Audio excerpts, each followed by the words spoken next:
আসসালামু আলাইকুম রহমতুল্লাহ। প্রিয় শিক্ষার্থীবৃন্দ, আমি আহমেদ রুবেল স্যার আছি তোমাদের সাথে হিসাব বিজ্ঞান দ্বিতীয় পত্রের গুরুত্বপূর্ণ একটি চ্যাপ্টার অর্থাৎ অনুপাত বিশ্লেষণ বা আর্থিক বিবরণীর বিশ্লেষণ অধ্যায়ের ধারাবাহিক ভিডিও টিউটোরিয়াল প্রোগ্রামে।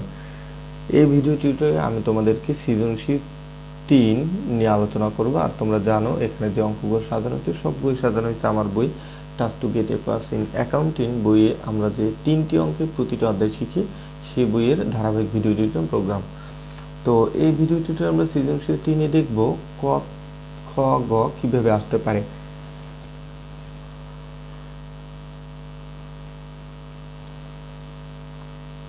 তোমরা ইতিমধ্যে অনেকেই জেনেছো যে আমি এই বইয়ের 3টি অঙ্ক এমনভাবে সাজিয়েছি, অর্থাৎ অনুপাত বিশ্লেষণের অঙ্ক আমি এমনভাবে সাজিয়েছি যে প্রথম দুইটির সাথে তৃতীয়র কোনো মিল নেই, অর্থাৎ একটির সাথে অন্যটির কোনো মিল নেই।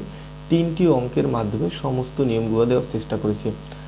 তো এই পার্টে আমরা এই সৃজনশীল 3-তে যা শিখব তা হচ্ছে কয়ের জন্য শিখব মজুদ আবর্তন অনুপাত নির্ণয় করো, প্রাপ্য হিসাব আবর্তন অনুপাত নির্ণয় করো, গড় আদায় দিবস নির্ণয় করো, গ অংশে শিখব প্রদায় হিসাব আবর্তন অনুপাত নির্ণয় করো, গড় পরিশোধ দিবস নির্ণয় করো, অনাদায়ী পাওনা অনুপাত নির্ণয় করো, মোট সম্পদের আবর্তন অনুপাত নির্ণয় করো। তো প্রিয় শিক্ষক, ভিডিওর শেষ দিকে আমি আবার সমস্ত 3টা অঙ্ক থেকে একদম যারা দুর্বল তাদের জন্য একটি সাজেশন দিব। তো সব কিছু পাওয়ার জন্য আমার চ্যানেলটির সাথেই থাকো। শুরু করা যাক আজকের ভিডিও টিউটোরিয়াল। আমরা এই ভিডিও টিউটোরিয়ালে ক দিয়ে শুরু করব। কতে আমাদের বলা আছে যে মজুদ আবর্তন অনুপাত নির্ণয় করো। মজুদ আবর্তন অনুপাত নির্ণয় করো। তো মজুদ আবর্তন অনুপাত নির্ণয় করো,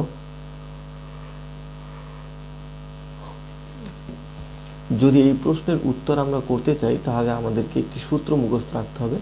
আর সূত্রটা হচ্ছে এখানে গড় মজুদ হবে না, এখানে হবে বিক্রিত পণ্যের ব্যয়।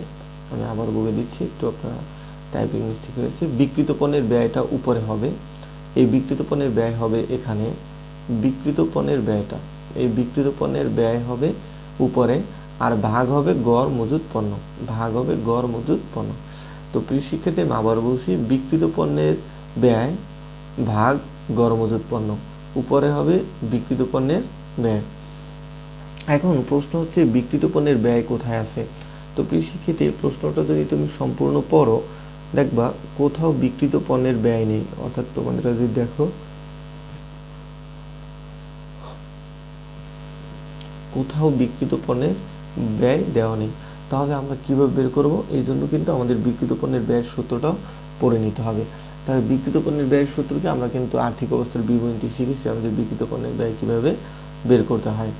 তো আমি নিচে দিয়ে দিছি গণনা হিসেবে বিক্রিত পণ্যের ব্যয় সমান সমান প্রারম্ভিক মজুদ পণ্য যোগ ক্রয় যোগ প্রত্যক্ষ খরচ মাইনাস সমাপনী মজুদ পণ্য। অর্থাৎ আর্থিক অবস্থার বিবরণীতে যেভাবে তোমরা বিক্রিত পণ্যের ব্যয় নির্ণয় করছো সেভাবে করলেই হয়ে যাবে।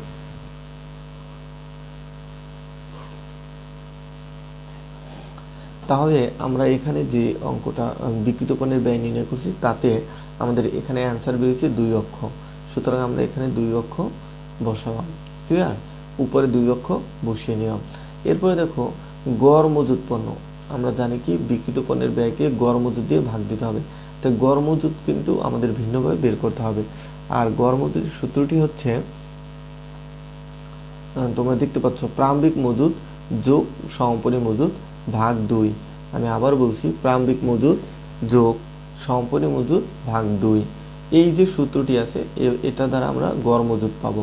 তাহলে প্রারম্ভিক মজুদ আছে 1 লক্ষ টাকা, সমাপনী মজুদ পণ্য আছে কি 1 লক্ষ টাকা, আর ভাগ যদি 2 দেই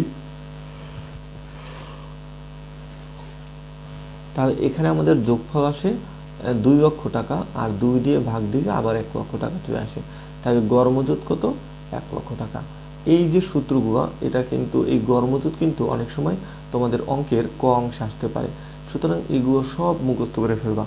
আর আমি আগেও বলেছি এবারও বলছি, এই 3টি অঙ্ক করলে এই অধ্যায়ের না কোনো টেস্ট পেপার করতে হবে না কোনো বই পড়তে হবে।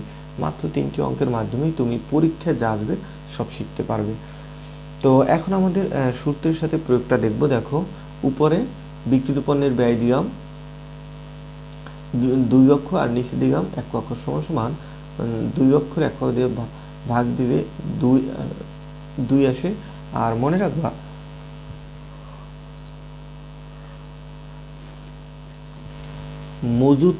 মজুদ আবর্তন অনুপাতে, মনে রাখবা মজুদ আবর্তন অনুপাতে সবসময় বার হয়। কি বার হয়?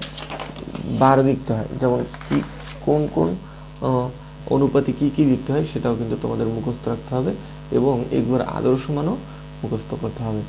তো প্রিয় শিক্ষার্থী, এই ছিল আমাদের কয়ের মজুদ আবর্তন অনুপাতে হিসাবের পার্ট। এরপরে আমরা খ অংশে শিখব প্রাপ্য হিসাব আবর্তন অনুপাত, গড় আদায় দিবস অনুপাত। তো প্রিয় শিক্ষার্থীবৃন্দ, তোমরা দেখতে পাচ্ছ যে এখানে যে খ অংশটা সেটা বেশি কিন্তু বড় না। তাহলে আমি চাচ্ছি এই মধ্যে এই ক এর অংশের মধ্যে আমরা খ নিয়ে আলোচনা করে দিব, যেহেতু গ পার্টটা অনেক বড়, গ পার্টটা আমরা ভিন্ন করব। তো প্রিয় শিক্ষার্থীবৃন্দ, এখানে আমরা দেখব প্রাপ্য হিসেবের আবর্তন অনুপাত নির্ণয় করো। প্রাপ্য হিসেবের আবর্তন অনুপাত, তাহলে প্রাপ্য হিসেবের আবর্তন অনুপাতের সূত্র কি? ধারে বিক্রয়, আমি দেখিয়ে দিচ্ছি।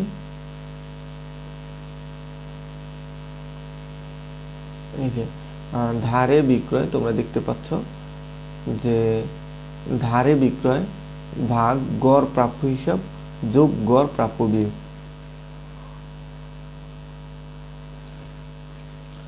তাহলে প্রাপ্য হিসাব এবং প্রাপ্য বিয়োগ কত? ধারে বিক্রয় আছে এখানে 1,20,000 টাকা।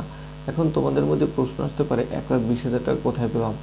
তোমরা যখন দেখবা অঙ্কে যাবা, দেখবে এখানে নিচে একটা এন্ট্রি আছে, সেখানে আছে মোট বিক্রয় 40%। দেখো লেখা কি? মোট বিক্রয় 40%।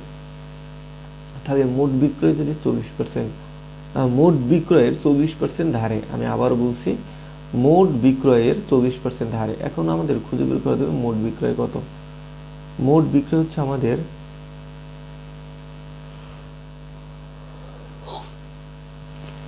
হ্যাঁ, তোমরা দেখতে পাচ্ছ মোট বিক্রয় হচ্ছে আমাদের 3 লক্ষ। তাহলে 3 লক্ষর 40%-এ যেটা হবে সেটা হচ্ছে আমাদের ধারে বিক্রয়। তো প্রিয় শিক্ষার্থী, তোমাদের এত টেনশন করতে হবে না, কারণ আমি নিচের বইয়ের নিচের সবগুলোর গণনা দিয়ে দিছি। ধারে বিক্রয় পরিমাণ নির্ণয় 3 লক্ষ গুণ 40% সমান 1,20,000।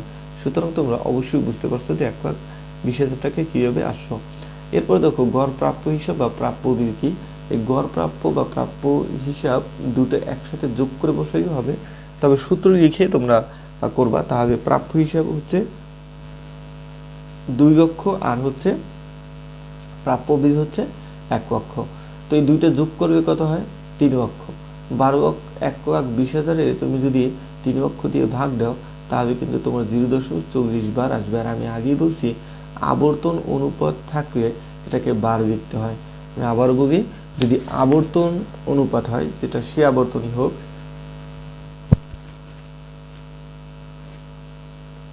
সেটা যে কোনো আবর্তন হলেই, আবর্তন অনুপাত হলেই হোক, সেটার অ্যান্সার আমরা বার লিখব। আর এগুলোর আদর্শ মান কিন্তু তোমরা অবশ্যই মুখস্থ করে নিবা। এরপরে দেখি আমাদের খ অংশের দ্বিতীয় আরেকটি পার্ট আছে, সেখান থেকে আমরা কি শিখব। তোমরা আমাকে অনেকেই প্রশ্ন করছো যে গড় আদায় দিবস কীভাবে নির্ণয় করতে হয়। আজকের এই ভিডিওটিতে কিন্তু আমরা সেটিই শিখব। আচ্ছা, গড় আদায় দিবস আমরা দেখতে পাচ্ছি যে গড় আদায় দিবস 365 দিন ভাগ প্রাপ্য হিসাব আবর্তন। মানে আমি তোমাদের এটা ক্লিয়ার করে দিচ্ছি যে প্রাপ্য হিসাবের আবর্তন অনুপাত হবে, এখানে হবে প্রাপ্য হিসাবের আবর্তন অনুপাত। এই যেটা প্রাপ্য হিসাবের আবর্তন অনুপাত, দেখো আমি এই আমার বইতে অঙ্কগুলো এমনভাবে সাজিয়েছি যাতে তুমি উপর থেকে নিচের গুলো সব করতে তোমার সহজ হয়ে যায়।